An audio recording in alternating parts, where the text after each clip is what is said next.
Good morning student.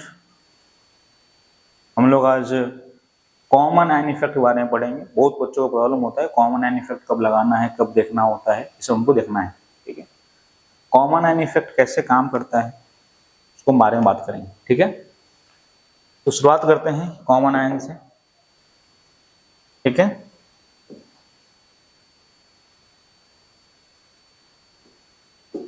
Common ion effect देखिए होता क्या है। जैसे मान लो कोई वीक इलेक्ट्रोलाइट है और वो डिसोसिएट इक्विलिब्रियम बना के करता है, तो उस केस में आपने पढ़ा होगा, ली चार्टे प्रिंसिपल के अंदर पढ़ा होगा आपने कि कोई भी अगर प्रोडक्ट आप ऐड करते हैं तो रिएक्शन क्या होता है, पीछे की तरफ प्रोसीड करता है। फिल्म डिस्टर्ब होगा तो पीछे की तरफ क्या करेगा, वो प्रोसीड करेगा वो। ठीक है, तो उसी तरीके से आप देखोगे तो कॉमन आयन भी उसी तरीके से कंपोनेंट होता है जो प्रोडक्ट के साइड में प्रेजेंट होता है, जो हमारे वीक इलेक्ट्रोलाइट के डिसोसिएशन को क्या करता है, कम करता है। समझ में आ रहा है क्या बोल रहा हूं मैं? तो कॉमन आयन इफेक्ट क्या करता है, ये डिसोसिएशन को क्या करेगा, इट विल डिक्रीज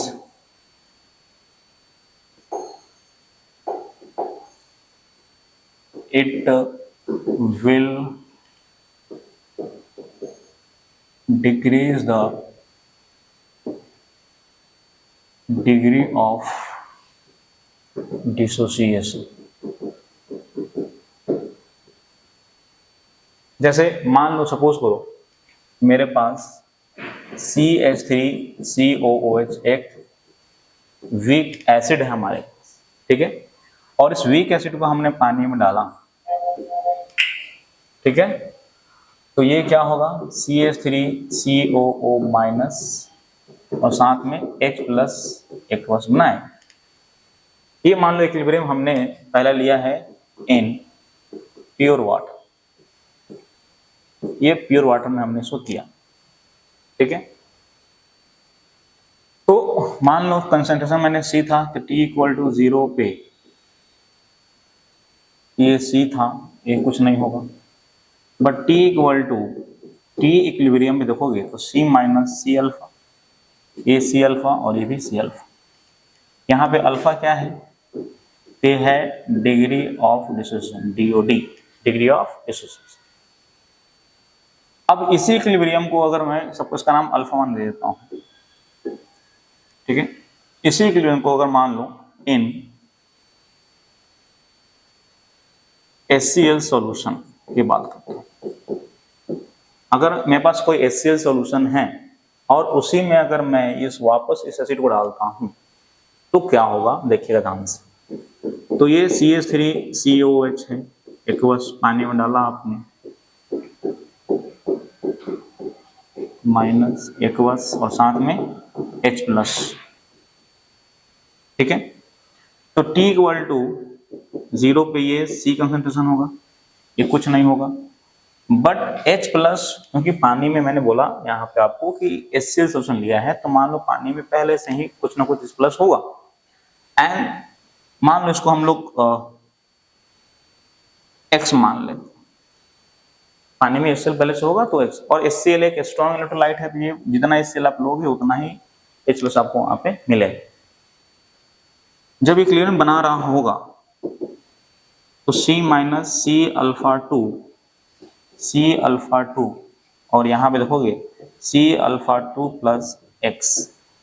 C∝2 जो है ये जो H प्लस आया वो किससे आया होगा, वीक एसिड से आया होगा। ठीक है, अगर हम इस दोनों की अगर हम इक्विलिब्रियम की बात करें, if I right the equilibrium for the both reaction, अगर हम लिखते हैं दोनों का इक्विलिब्रियम लिखते हैं, यहाँ पे कांस्टेंट लिखते हैं तो क्या होगा, देखो ध्यान से यहाँ पे, तो Ka क्या होगा, पहले वाले का क्या होगा, C∝1 इंटू में C∝1 divided by C minus C∝1। अगर मैं दूसरे का लिखूं तो Ka equal to C∝2 into में C∝2 plus x divided by C minus C∝2। अगर आप इसको ध्यान से देखेंगे तो आपको समझ में आएगा। क्या समझ में आएगा? जब ध्यान से कि यहाँ पे जो है x जो है ये स्ट्रॉन्ग एसिड से आया हुआ है और Ka दो कांस्टेंट होता है, मतलब इस दोनों का मल्टीप्लाई इसका डिवाइड एक कांस्टेंट होना चाहिए।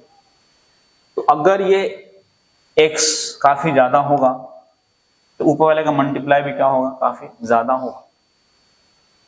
तो उस केस में इसको क्या होना पड़ेगा? कम होना पड़ेगा। इसको कम होने का मतलब है C तो कम नहीं हो सकता, आपने जो डाला तो रहेगा नहीं। तो क्या कम होगा? तो अल्फा कम होगा। तो क्योंकि ये जो पहले से पानी में जो H प्लस है वो क्या कर रहा है? इसको फर्दर डिसोसिएट होने से क्या कर रहा है? इसको रोक रहा है। डिसोसिएट होगा, बट अब हम दोनों को अल्फा 1 कंपेयर करेंगे तो आप देखोगे ऑलवेज यू विल फाइंड कि alpha 1 is more than alpha 2 होगा। क्यों होगा? क्योंकि शुरुआत में ऐसा कोई भी H प्लस नहीं था, मतलब कोई भी सॉल्यूशन में H प्लस नहीं था। पानी का होगा बट उतना उसको पानी को हम लोग इग्नोर कर देते हैं। बट शुरुआत में यहाँ पे ये न्यूट्रल वाटर में क्या कर रहा था? ये डिसोसिएट कर रहा था। यहाँ पे कोई भी ऐसा कोई प्रोडक्ट नहीं था जो इस रिएक्शन को रिवर्स में भेजे। लेकिन यहाँ पे ऐसा है, H प्लस पहले से ही प्रेजेंट है हमारे सॉल्यूशन के अंदर, तो डिसोसिएट होकर H प्लस जो आएगा वो अब कम होगा as compare to first case. ये है common ion effect. Common ion effect से क्या होता है? जो डिग्री ऑफ डिसोसिएशन होता है किसी भी वीक इलेक्ट्रोलाइट का वो कम हो जाता है। अब यही सेम चीज आप देखोगे तो सॉल्बिलिटी पे भी काम करते हैं। यही सेम चीज देखोगे तो सॉल्बिलिटी पे भी काम आएगा। कॉमन आयन इफेक्ट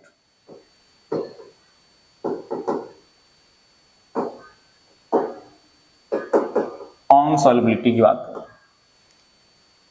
तो मान लो आपके पास कोई AgCl है जो डिसोसिएट होगा, पार्शियली डिसोसिएट होगा, Ag प्लस एक्वस बनाएगा और Cl माइनस एक्वस बनाएगा। ठीक है? तो आप देखेंगे कि अगर आप इसको प्योर वाटर में करें,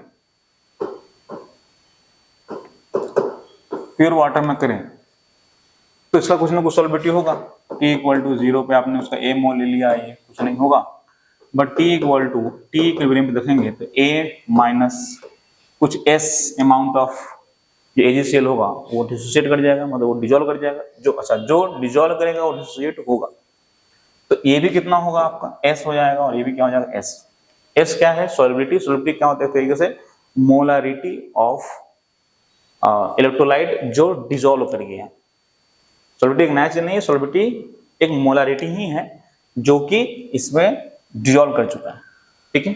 सिमिलरली अगर आप इसमें अगर मान लो फिर हम क्या लेते हैं इन KCl सॉल्यूशन, तो मान लो मैं KCl सॉल्यूशन पानी में पहले से रख दूं, KCl डाल दूं पहले से, तब क्या होगा? तो आप देखोगे AgCl सॉलिड और यहाँ पे Ag प्लस एक्वस और यहाँ Cl माइनस एक्वस। तो T इक्वल टू 0 पे देखोगे आप, ये मान लो A है, ये कुछ नहीं होगा बट Cl होगा, क्योंकि पानी में ऑलरेडी हमने क्या डाल के रखा है? यहाँ पे KCl डाल के रखा है। तो पानी में ऑलरेडी आपके पास Cl होगा और मान लो Cl जो है KCl है वो मान लो A है, KCl का जो कंसंट्रेशन है वो A है, तो पानी में Cl का कंसंट्रेशन भी A होगा, क्योंकि ये पूरा डिसोसिएट होगा। पानी में जाने के बाद K अलग होगा, Cl अलग होगा, तो A यहाँ पे पहले से होगा। T इक्वल टू 0 पे ही इतना अमाउंट Cl का होगा। अब T equal to T claim की बात करें तो A माइनस S होगा और ये भी S होगा। इसका S1 नाम दे दो, इसका नाम दो S2, तो ये S2 प्लस A हो जाएगा, क्योंकि पानी में पहले से यहाँ पे Cl माइनस था, जिस कारण से ये इसको डिसोसिएट होने में फिर से क्या होगी? दिक्कत होगी अकॉर्डिंग टू इक्विलिब्रियम कांस्टेंट।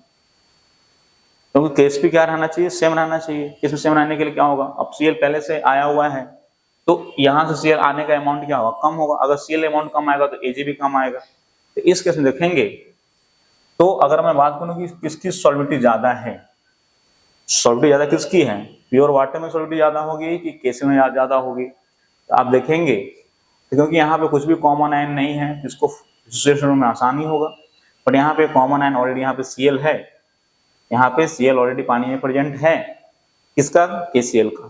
तो इस केस में इसका डिसोसिएशन क्या होगा, तो कम हो जाएगा, सॉल्युबिलिटी उसकी कम हो जाएगी।